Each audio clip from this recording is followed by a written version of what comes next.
On va retrouver le jardinier de Télématin, Philippe Collignon, quelque part dans le Loir-et-Cher pour découvrir le Festival international, s'il vous plaît, des plantes. Ça se passe à Chaumont-sur-Loire. Vous allez voir le château pas loin derrière. Il y a beaucoup de visiteurs là-bas, Philippe, chaque année? Bonjour William, oui, plus de 450 000 visiteurs se pressent chaque année pour découvrir des dizaines de jardins ici sur le parc de 32 hectares. Alors une manifestation qui s'étale sur 7 mois quand même, et cette année fermera ses portes le 1er novembre. Alors si je me souviens bien, à chaque édition, il y a un thème. Quel est le thème cette année?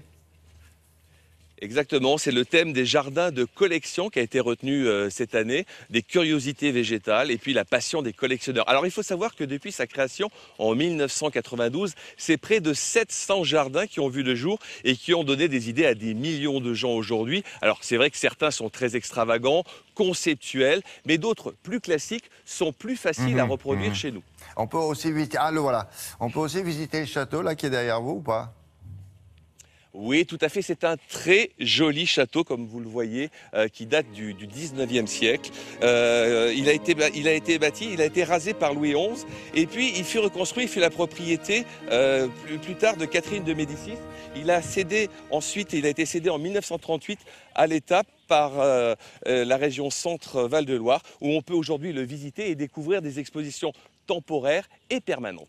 Il y a combien de jardins là autour de ce château? Alors tout autour, on peut découvrir presque 30 créations et jardins qui soulignent le thème de cette année. Alors vous avez par exemple un magnifique jardin de géraniums vivaces et odorants en pleine floraison.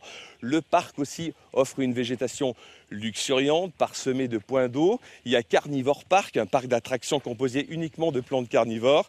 Et puis, un tout nouveau labyrinthe de dahlias roses et crème cette année, mais celui qui a retenu mon attention, regardez, il est derrière moi, il s'appelle Nuance. Nuance, pourquoi Nuance?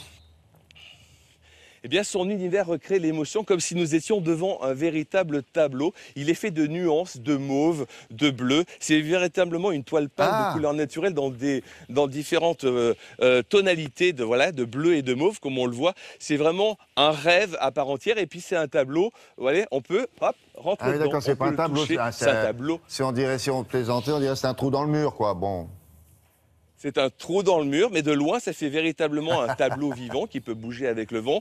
Mais il est aussi dans les tonalités de bleu. C'est ça l'intérêt. Et ces tonalités de bleu, on peut les reproduire dans son jardin. Voilà, c'est vraiment très intéressant. Alors, il y a quoi, là? Qu'est-ce qu'il y a comme genre de plante dans cette œuvre? Alors, comme genre de plante qui compose cette œuvre, vous avez par exemple de très belles agapantes. Là, elles commencent à être en bouton, mais elles vont faire une boule de fleurs dans les mauves et dans les bleus.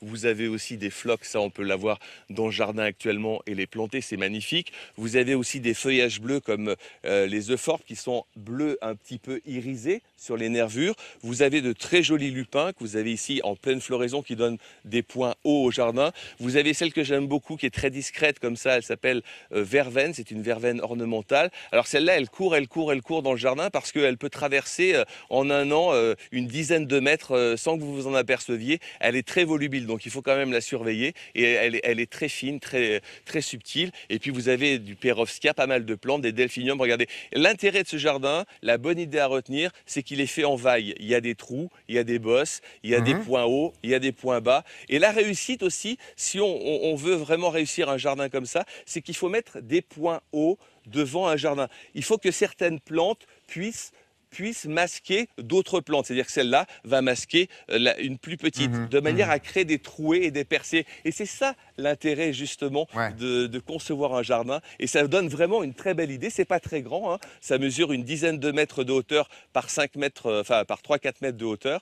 Et c'est vraiment un très très beau jardin. Il y a beaucoup de jardins ici, bien sûr, beaucoup de très belles idées à retenir. C'est pour créer du relief, quoi, des trous et des bosses. Très bien. La manifestation a déjà commencé, ça se termine quand? Elle a démarré au mois d'avril, ça se termine le 1er novembre. Et puis il y a un petit plus encore cette année, c'est qu'à partir du 1er juillet jusqu'à fin août, vous allez pouvoir visiter ces jardins la nuit.